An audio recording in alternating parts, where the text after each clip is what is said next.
मेरठ के गगोल तीर्थ मोक्ष धाम की स्थापना की गई है, जहां सैकड़ों शिवलिंग हैं।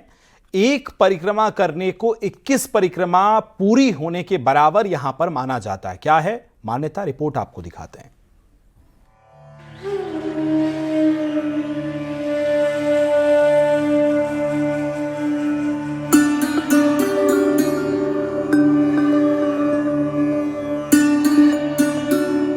मेरठ की वो धरती जहां पर बना है मोक्ष धाम, जहां सैकड़ों शिवलिंग स्थापित हैं। मान्यता है कि यहाँ विधि विधान के साथ पूजा अर्चना करने पर भक्तों की सभी मनोकामनाएं पूरी होती है। मेरठ का गगोल तीर्थ धार्मिक और ऐतिहासिक दृष्टि से बेहद अहम है। ये महर्षि विश्वामित्र की तपोस्थली माना जाता है और प्रभु श्री राम से जुड़ी मान्यताएं भी हैं। दावा तो ये भी किया जाता है कि जिस तरह से यहाँ पर ये शिवलिंग स्थापित किए गए हैं, इस तरह देश में कहीं और नहीं है। आप इन तस्वीरों में देखिए कितना खूबसूरत ये नज़ारा है और सैकड़ों की संख्या में शिवलिंग हैं, देवी माँ की मूर्तियाँ हैं और ये नज़ारा बस देखते ही बनता है।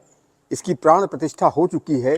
देश के कोने कोने से श्रद्धालु यहाँ पर आते हैं, श्रद्धा से शीश नवाते हैं और गगोल तीर्थ में आकर खुद को धन्य समझते हैं। विश्वामित्र तपोभूमि है, जहाँ राक्षसों के द्वारा विश्वामित्र महाराज जी को परेशानी होने के वास्ते त्रेता युग में भगवान राम और लक्ष्मण जी यहाँ आए थे। उनके द्वारा विश्वामित्र महाराज जी का यज्ञ को संपन्न किया गया था। ये वो तपोभूमि है। तो 2023 में जब हमारे को सपने में अनुभव हुआ तो इसको हम कुछ समझ नहीं पाए। हमारे एक साध्वी जी थे मधुदास जी, जिन्होंने उन्होंने कहा कि ये शिवलिंग नहीं, ये तत्व है। भगवान भागवत में श्री कृष्ण उद्धव को इन तत्वों के बारे में बताते हैं। जब हमने भागवत में उस अध्याय, उस स्कंद का जब वो अध्ययन किया तो उसमें इन तत्वों के बारे में दिखाया है। ये 5 ज्ञानेंद्रियां हैं, 5 कर्मेंद्रियां हैं, 5 विभूतियां हैं, पंच तत्व है। मान्यता है कि 21 परिक्रमा पूरी करते हुए मुख्य शिवलिंग के पास जलाभिषेक करना बेहद फलदायी है। यहाँ श्रद्धालु मनोकामना के लिए आते हैं। कहते हैं कि इसमें अगर आप एक बार प्रवेश करेंगे, जैसे आप प्रवेश करेंगे तो ये जो परिक्रमा करते करते करते करते तभी आप बाहर आ सकते हैं। एक बार जो प्रवेश हुआ तो ये निकास देखिए, पूरे ये परिक्रमा करने के बाद इस स्थान से फिर निकलने का वो मिलता है। शिव महापुराण में भी इसका उल्लेख है।